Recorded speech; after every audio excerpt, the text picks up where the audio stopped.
Je me suis lancé dans l'apiculture il y a 3 ans.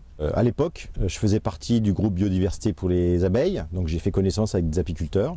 Et puis également au sein de la FDSEA de la Marne, au sein de notre commission environnement, donc on invite également des apiculteurs.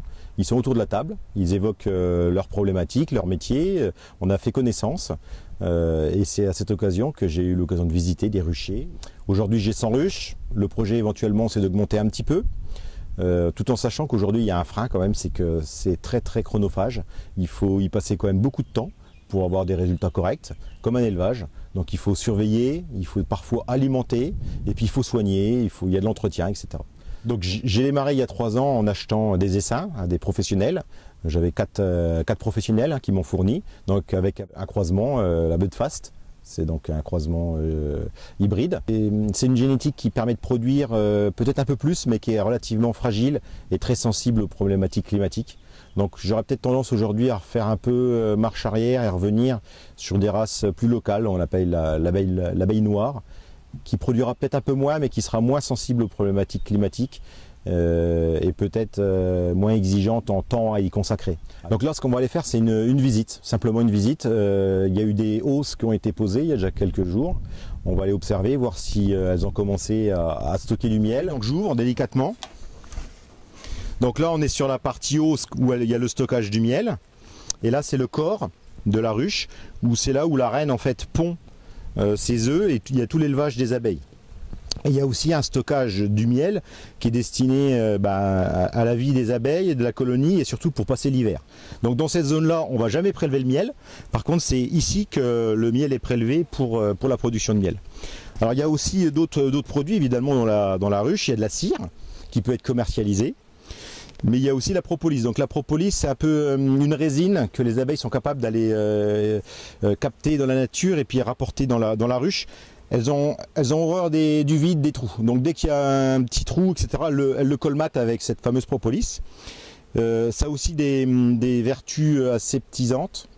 Donc dès qu'il y a quelque chose, un corps étranger, quelque chose qui ne leur convient pas, elles font un espèce de cocon autour avec de la propolis. Et ça a une particularité, c'est très collant. Là par exemple, je suis obligé de prendre un petit outil qu'on appelle un lève-cadre, et on sent que ça colle. Donc là c'est la propolis qui génère ça. Donc dès que j'ouvre, je mets toujours un peu de fumée. C'est pareil, c'est pour les calmer un petit peu. J'attends un peu que la fumée diffuse. La fumée permet en fait de brouiller un peu leur communication entre elles. Dès qu'elles sentent un peu la fumée, c'est un peu alerte pour elles. Premier réflexe, c'est d'aller consommer du miel, se gaver en miel, au cas où elles aient besoin de partir, parce qu'il y a l'incendie proche, quoi. Et quand elles sont en train de consommer du miel, elles sont moins agressives. Donc là, c'est des hausses que j'ai mis il y a 2 jours. Elles ont juste commencé à y travailler.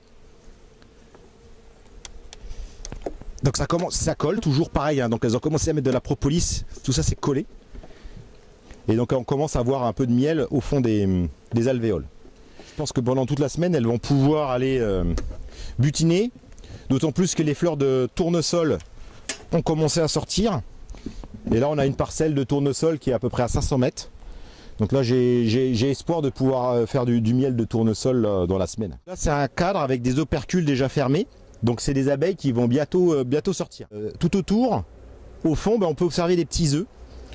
Donc des œufs qui ont été pondus, a priori, vu la taille des œufs, qui ont dû être pondus hier ou aujourd'hui par la reine. Donc ça veut dire que ça, c'est bon signe, hein.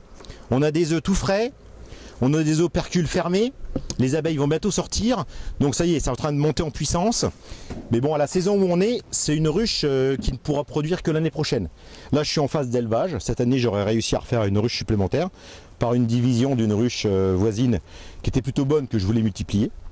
Et donc l'année prochaine, ça sera une ruche qui sera théoriquement en pleine production. Les techniques apicoles pour pouvoir réussir, c'est comme dans un élevage traditionnel.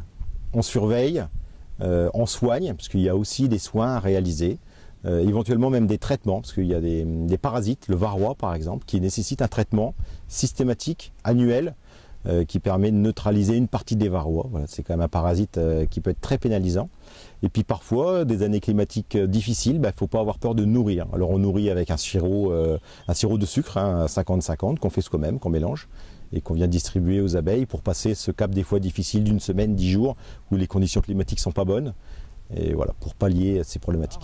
J'apprends tous les jours, c'est vraiment un métier très passionnant parce qu'on apprend énormément. J'observe des ruches qui sont capables de produire 10 kg et puis des ruches à côté qui sont à plus de 50 kg. Donc il y a des grosses variations d'une ruche à l'autre. Donc on essaye de faire notre propre sélection chez nous sur notre élevage pour pouvoir, on sélectionne sur les meilleurs. Aujourd'hui, une année normale, moi je produis 35 kg. Et puis a priori, quand j'écoute un peu les plus anciens, les professionnels, il faudra s'habituer à des gros écarts. Une année climatique difficile comme 2016, on sera peut-être à 10 kg.